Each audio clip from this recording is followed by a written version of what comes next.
Welcome back, guys. Tall Fisherman Jay here, and today I'm going to go over what you'll need to take care of your pet bass. Alright guys, first things first, if you're wondering on how you're going to get your baby bass or your small sized bass in this tank, link will be in the description below, and I'll also put an annotation in the video to another video that shows you how to catch baby bass the easiest way. First thing you're going to need before you actually get your fish in this tank is going to be a tank. You're going to need a sufficient sized tank for whatever fish that you're trying to house. I do have a largemouth bass in here. He's saying hello. But this is, I believe, a 20-gallon tank, 25-gallon tank. You're going to need a decent sized one. I would say this would be the smallest one possible to even get.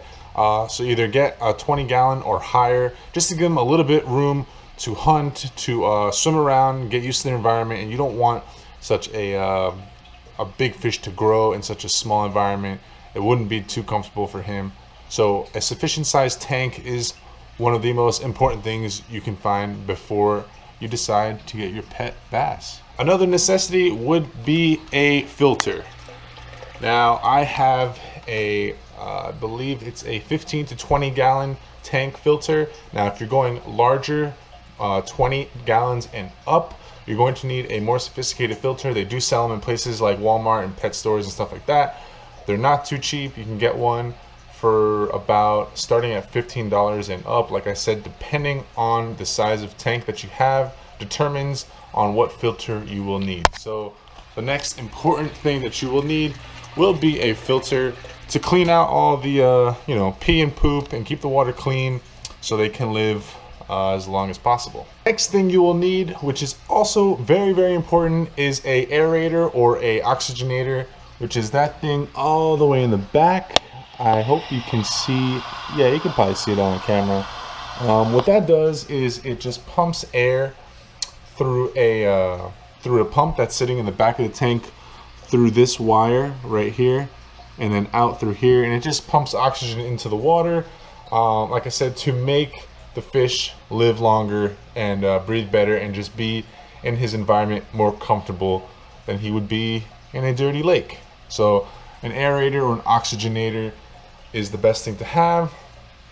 These do go for very cheap. They don't really cost that much. Like I said, you can get them in pet stores or in Walmart. They range from $10 to $25, $30 to a little more expensive ones. This one's a pretty simple setup, so I'm pretty happy with that.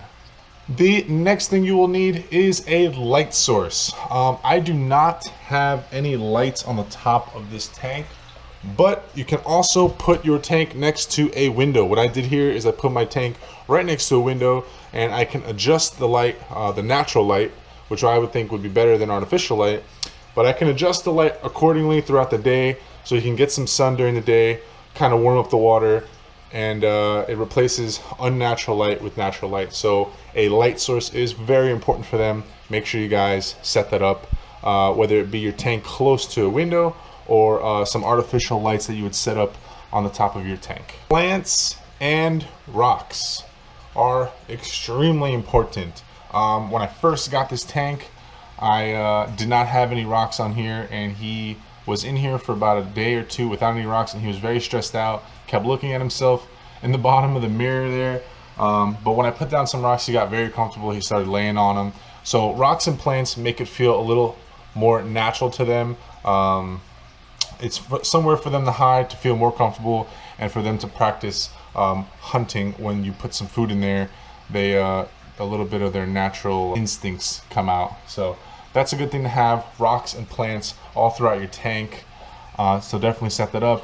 Also, I have a few different types of rocks. I have these pebbles here, I have these whole white rocks, and then I have those black stones in the back right there. Oh, he thinks my finger is food. Rocks and plants, very important, whether it be fake plants or real. They both will serve the same purpose. If you have real plants, you may find yourself cleaning your tank more than you would with fake plants. And what I think is most important, other than the whole filtration system in this tank, is what you are feeding them.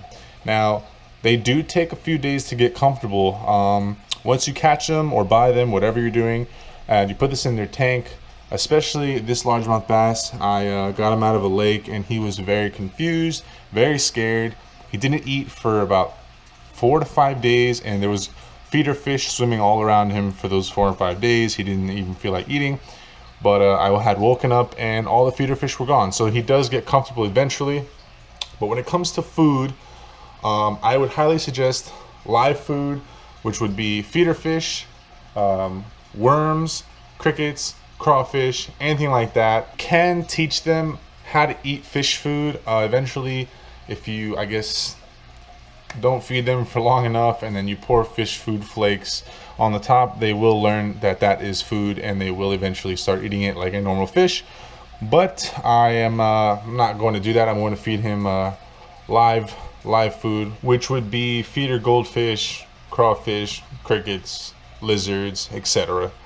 So I appreciate you guys for watching. Thanks so much for liking, commenting, and subscribing. Those are just a few tips on what you'll need to raise your own largemouth bass or any other freshwater fish that you would like to have in a tank that you wouldn't normally.